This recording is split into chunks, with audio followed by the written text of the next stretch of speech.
50 शब्द प्रति मिनट शुरू। अध्यक्ष महोदय, मुझे अफसोस है कि सदन के सामने जो बिल पेश किया गया है, मैं उसका समर्थन नहीं कर सकता।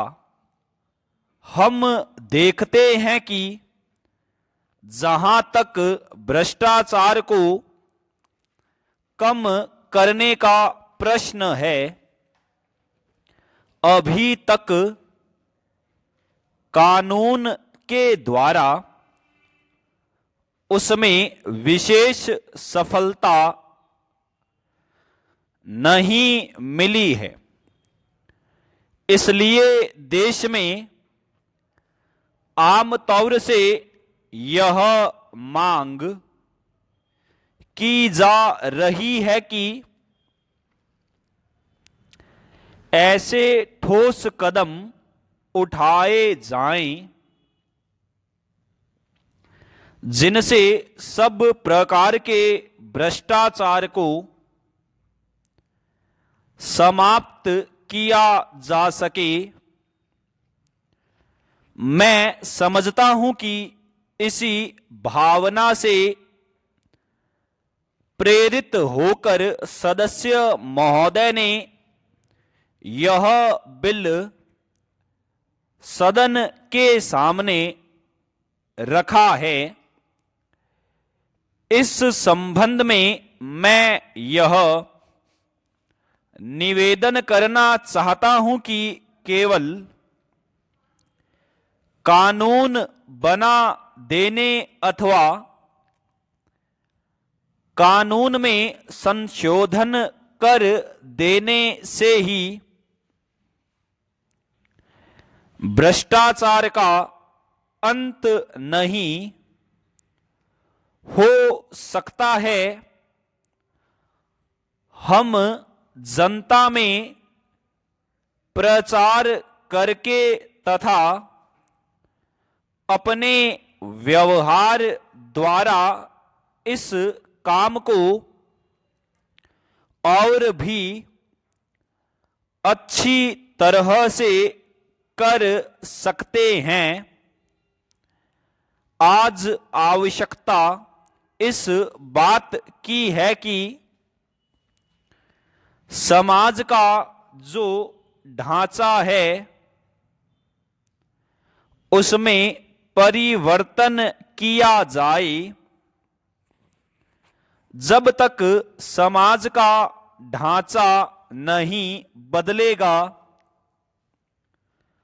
तब तक भ्रष्टाचार दूर नहीं किया जा सकता। इसमें संदेह नहीं कि यह तो एक बहुत बड़ी बात है जिसको करने में समय लग सकता है, लेकिन कम से कम इतना तो आसानी से किया जा सकता है कि जो लोग शासन को चला रहे हैं वे ऐसे आदर्श कायम करें जिससे लोगों में यह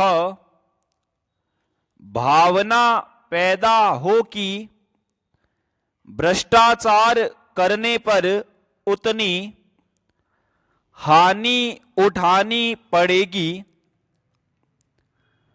हमारे समाज तथा हमारे प्रशासन में इस तरह की स्थिति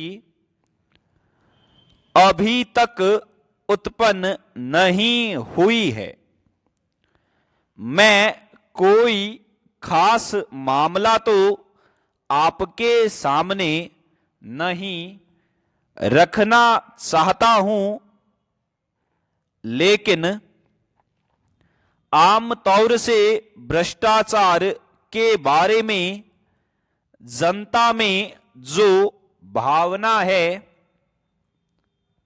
उसकी तरफ इशारा करना चाहता हूं।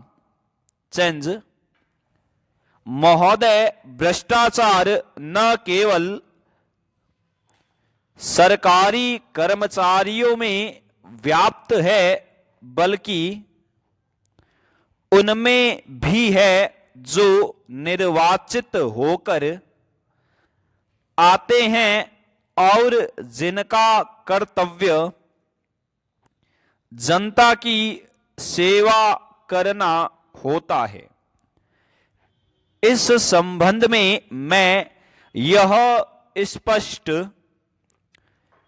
कर देना चाहता हूं कि भ्रष्टाचार की श्रेणी में केवल वही कार्य नहीं आते जो आर्थिक लाभ के लिए किए जाते हैं। मेरे विचार में इसमें वे कार्य भी शामिल है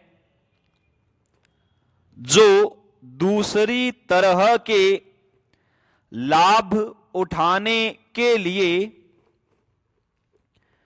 किए जाते हैं। जो कार्य पक्षपातपूर्ण होते हैं वे भी भ्रष्टाचार की ही श्रेणी में आते हैं। भ्रष्टाचार को दूर करने की कोशिश करनी चाहिए। स्टॉप।